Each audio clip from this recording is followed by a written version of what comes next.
For by the following. Ohio Neck and Back Pain Relief Center, Scott M. Gray, D.C., across from the Marion Center between TSC and Kroger. For further information, dial 740-386-6580. Also located on the net at goodbackbadback.com. That's goodbackbadback.com.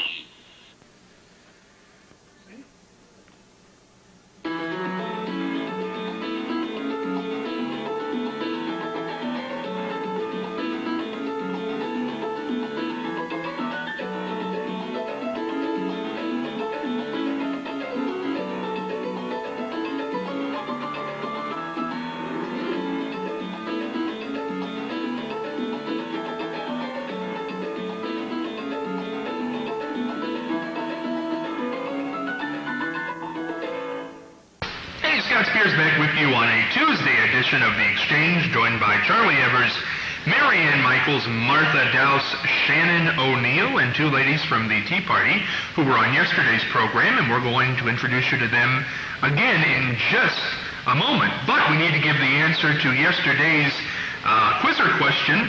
Name the unlikely media mogul who owned World Championship Wrestling. It was Ted Turner who owned World Championship Wrestling. R.F. Ted Turner. You know, you don't hear much about him anymore. In fact, I haven't heard anything.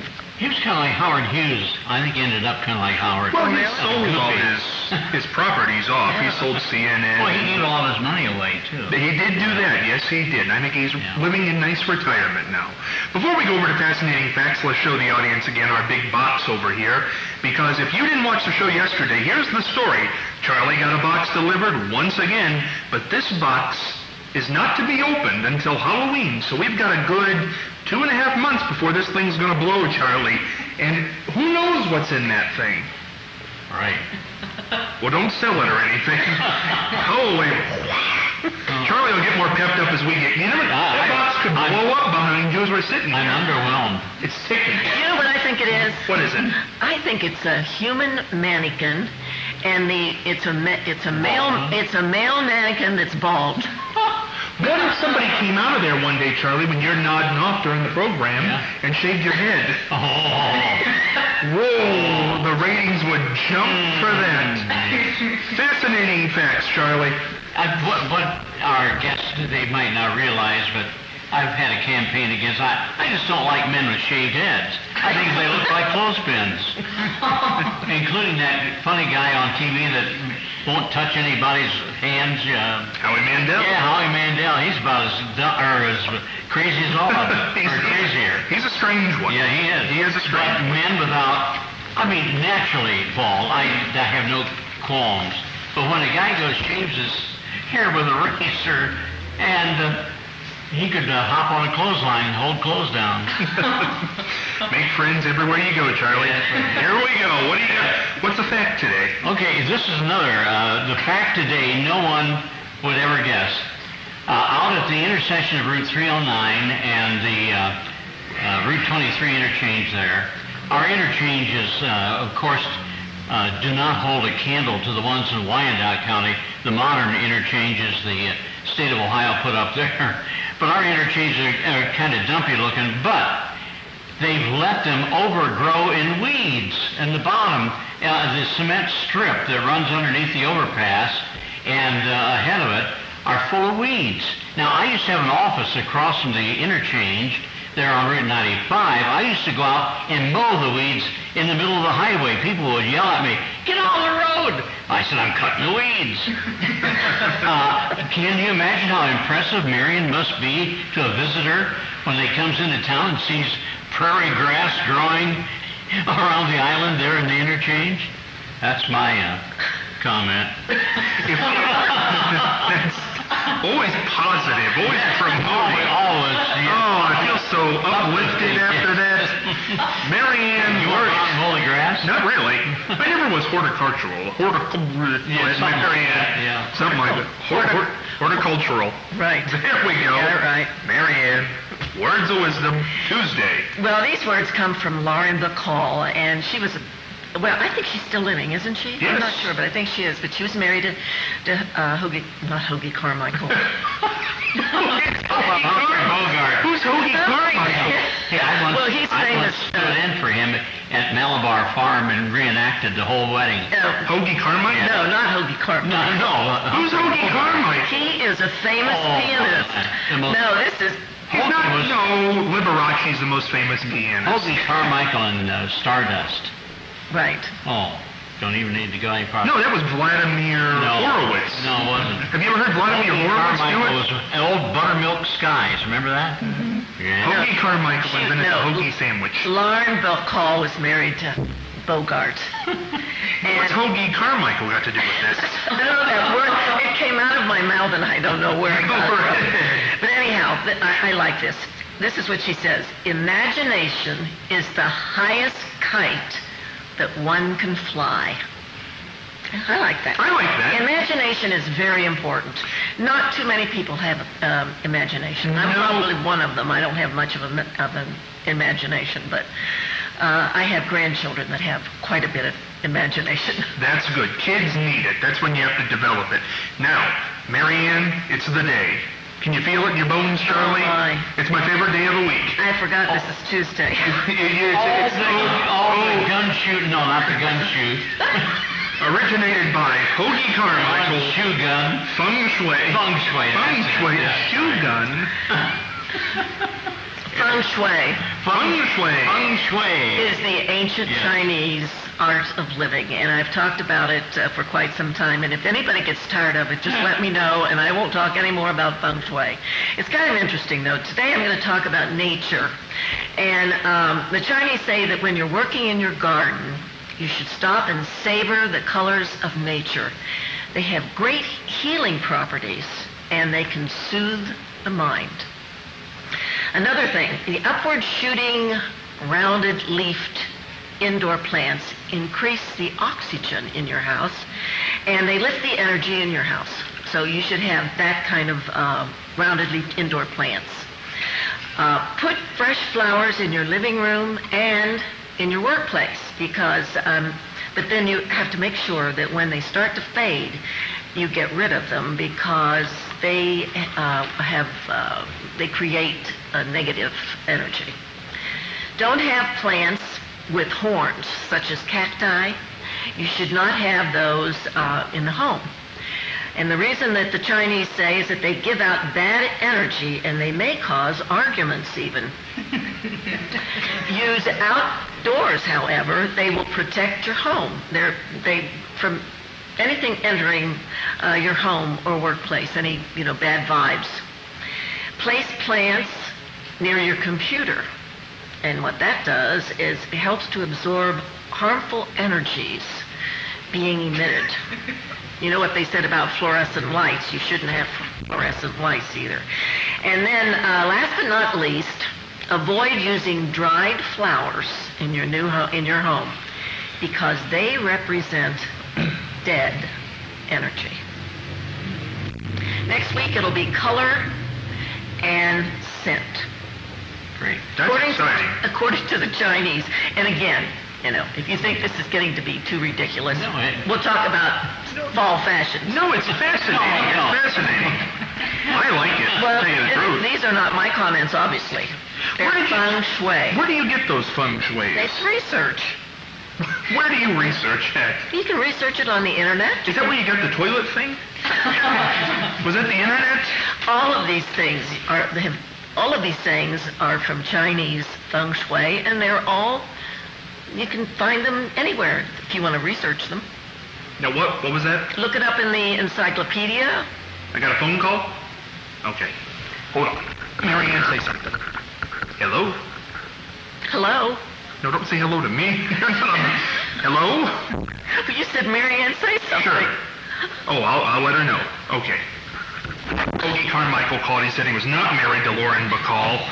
And you have misstated Humphrey again. Bogart. I think I said it several times. Yeah, but Hoagie Carmichael I watches don't this know show why often that when he's just not came playing out the of my piano. mouth. Whew. Now we're Shannon. We're joined today by Mary Cook and Judy O'Hare of the Marion Tea Party movement. And Shannon, you didn't get a chance to ask any questions yesterday. I wanted to let you in today. Go ahead. I'm not so sure that I have a question, but I do have something I'd like to say, and then perhaps you'd like to comment. One thing I find really admirable about the Tea Party, but most especially about your movement here in Marion, is the fact that you really are all about education. And I really liked when you talked about that you were putting the Constitution in all of the classrooms, because really, I think our education system is in a bad place where students really aren't learning everything that they need to know about government, process of government, branches of government, the Constitution.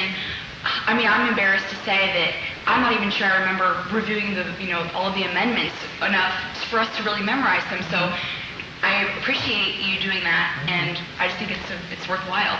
I agree. Totally. I have a question on that. When you distribute the Constitution to middle school kids, elementary school kids, as a movement, as a group, are you for the Patriot Act, or are you for freedom of speech, freedom of the government, or freedom of the press? Well, of course we're for freedom of the press, freedom of speech.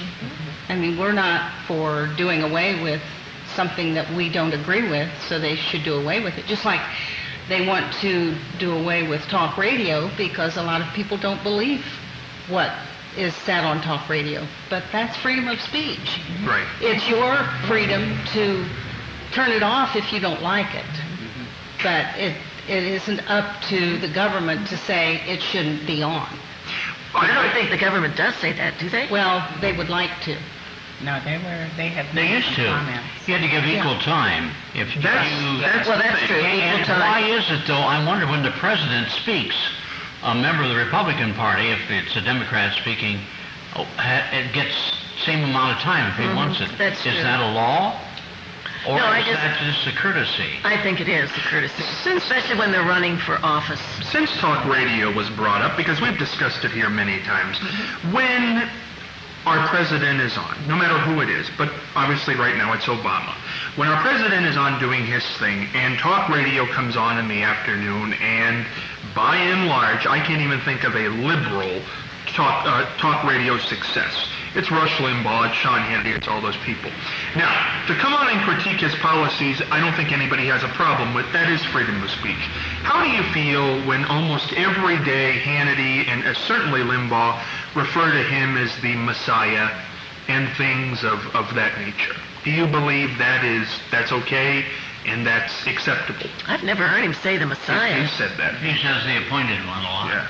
No, that's Hannity that says the appointed. I- But Limbaugh is the one that says Messiah. Yeah. What are you feeling on that? Well, we listened to it against George Bush, for years that's happened, either on the radio or on TV or in the newspaper, the editorial page with the pictures. You can go down to Harding's home. You can see all of the critical.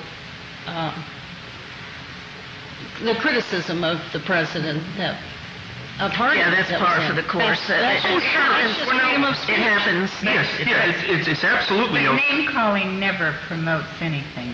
That's right. You're right. Of course, there have always been political cartoons, but I think when you have a change in ethnicity of a president, I remember John Kennedy took a lot of Because he was Catholic. absolutely. And now Obama takes it because he's African American. If you criticize you don't think so? No, I don't like his policies that they're criticizing. They're not criticizing him because he's black. And the Tea Party would have formed even if McCain had won. Marianne, do you want to take that one? Do you think that the Obama doesn't get criticized because he's of a different race? I definitely think he does, yes. I just think people were not ready for a African-American president. He could never have been elected without the white That's right. vote. He was elected. Yes, Obviously, we were ready for it. he was elected. But what That's was true, the whole but birth there are a lot of certificate people. thing? What was that? Did we ever ask another president to show his birth Yes, certificate? McCain had to prove he wasn't a citizen because he was born in Panama on a military base. Charlie, in your life, had anybody ever called for a birth certificate like they did for Obama? Which, by the way, he did show. After Trump forced him to. Trump forced him to do Why that. would Yes, he did. Why would he have to be forced to do that? No other president was ever forced to do that. You can't be elected president if you are not a So citizen. the simple answer is show your birth certificate and I'm here's But it. why? sure the Nobody FBI else and was the asked Secret to. Service, the It doesn't make any whole sense. I just told you McCain had to show that he had to prove that he was an American citizen. When? He was When? going. I never heard that Yes, he ever did. before. But you don't watch Fox TV. That's That's the reason. That's where we got it, was from Fox News. Well, you have to admit, though, whenever politics or religion comes in discussion, it gets warm. And sometimes it gets even warmer. Well, no, here's what I have to say though is when we just that argument right there of obviously that was not pro-Obama, that those remarks. Why would a Democratic candidate feel comfortable coming to something when they're coming in, they know there's an opposition point of view against them? If they are liberal, yes, there will be. If they are conservative Democrats, are you telling me there aren't? Oh, no, Conservative no. Democrats? There are conservative Oh, yeah, of Democrats. course, there But I'm saying, are. Why wouldn't they feel welcome? I don't know. I'm saying, why would a liberal Democrat want to come, is what I'm saying. Okay, if they believe in their position, they should be willing to defend it. We are the public. We are the people who elect the politicians. Why wouldn't you be comfortable defending your position if you really believe it? So if they do, then why wouldn't they come forth and present it? I think the answer to that from the majority of the public would be because, as you guys have said, you're not a party. Nope, we're not. Right. Not anybody can just call a politician at home, so on and so forth, and say, what do you think about this? Give me your answer on this. It's a person's prerogative to come to one of these things or not, and if they feel they're going to get slighted, much like people feel they're going to... There are several Democratic candidates who will never go on Fox News. There are Democratic candidates who are never going to go on the Rush Limbaugh show, are never going to go on the Hannity show, because they know that's a bit of a railroad for them. Okay. Well, then do you think that if we have a survey like the Abigail Adams project, where you aren't asked any political questions, just on values, do you think the candidates, be they liberal, conservative, will have a problem filling those out honestly? So No. the public can know? No, I don't, but I think when values, I'm not sure what that has to do with taking office. That's the problem we have now. We don't have enough people in office who have values. And by that I mean principles. And if they ask for your vote and then turn around and do exactly the opposite of what the people expected, I don't call that principled, and I don't call that sharing my values. I don't know. I guess it would be what the definition of values were, because obviously the big ones that are always going to come up are abortion, and certain people feel a certain way and certain people feel a different way. And if you would go to a pro-life seminar, of course, being pro-abortion is going to be bad for you. It's going to be a bad way to go. But it doesn't mean you're immoral. If you have a differing point of view, morals are, the big ones: murder, rape, anything that you can be arrested for. That's moral. Opinion and moral, I don't think should be overlapped. Am I wrong on this, Mary Ann? Well, it's a little complicated, a little more complicated than that. But I think I know what you're saying. But I don't know. There's a big difference between the two parties right now, and what is so pathetic is I think that Congress has disappointed all of us, Republicans and Democrats alike. They have not worked together. I mean, they're stalemated, and they're not interested in the country. They are interested in getting re-elected, and I think the American people are really fed up.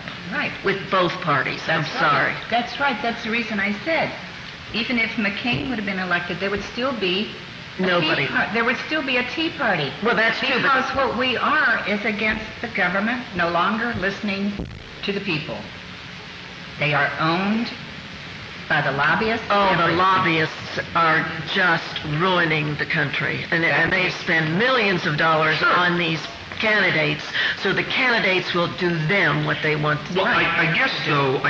Here's where the problem lies for me, and I think the majority of the audience. Lobbyists do ruin the country. Do we need them making decisions for us? I don't know. That's your own opinion. But the biggest lobby in the United States is the NRA. The NRA always, without doubt, supports the Republican candidate, who is, in most people's opinion, the conservative candidate. If you would ask somebody, what is a Democrat? They're going to say liberal. What is a Republican? They're going to say conservative. When you go, I think the problem that the Tea Party has, as you say, in name, when people think they're terrorists and all that, I don't believe that. That's ridiculous. That's nonsense. That's what it is. But when you say we want less this, less that, more moral, so the biggest lobby supports the Republican Party, and the Republicans are not saying we're not going to come to this thing because they feel comfortable. They feel the Tea Party is their party. The Tea Party has never ran in a Democratic primary. They've always ran in Republican primaries. They've unseated Republican people in the primaries. I think that's the tough road to hoe here for people. No, I think the Tea Party is very strong, quite frankly. Absolutely. And in fact, I think the Republicans are running scared. I really do, of the Tea Party. And they're trying to court them. And but getting back to our congressman, I think the one thing that should really be a law that should be enacted is this campaign reform. I mean, the millions and millions and millions of dollars that are spent on campaigns is obscene. And the more money you have, apparently the more votes that you can get. And I think it's obscene, quite frankly. I have to say something here because you talked about the NRA. Mm-hmm. They endorsed Strickland for the governor of Ohio. Well, that surprises me. That does surprise me. I don't know. I never heard that. This is a good question. How do you feel about Governor Kasich?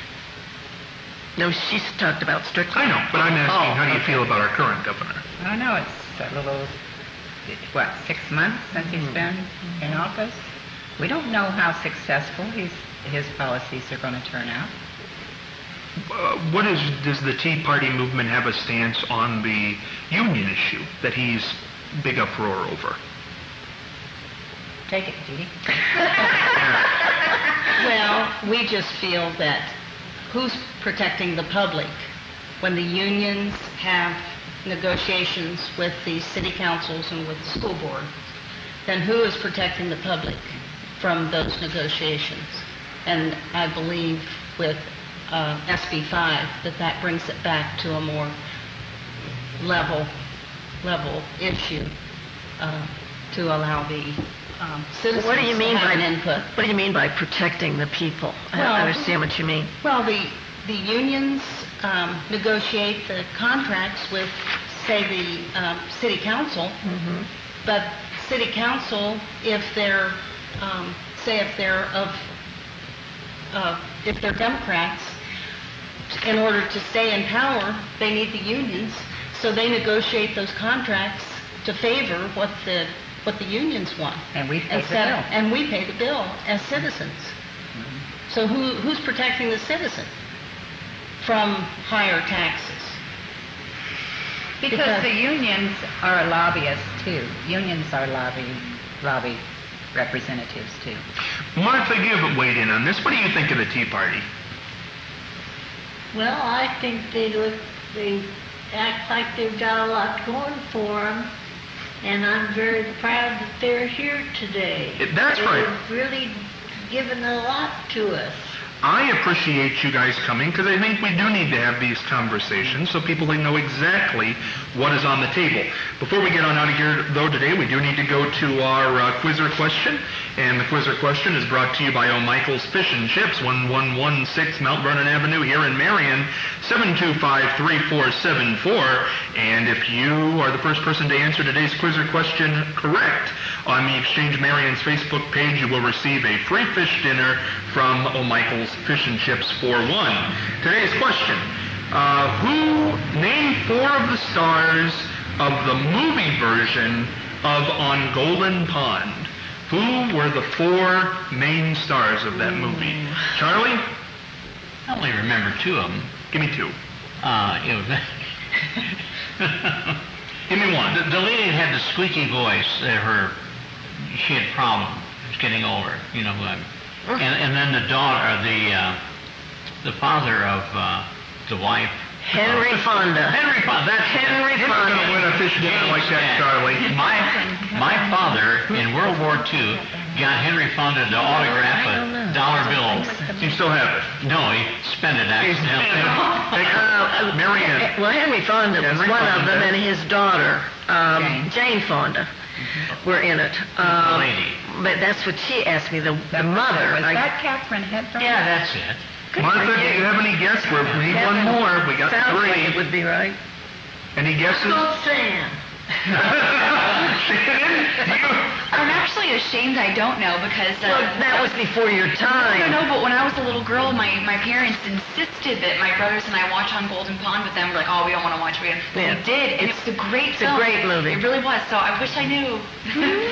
Well, hey, you know what? Mary Cook Judio here, thank you so much for coming in. That was a very interesting discussion. For inviting us. I appreciate it. Appreciate that. Hey, check back tomorrow for the answer, and we'll be back tomorrow with Dr. Scott Gray.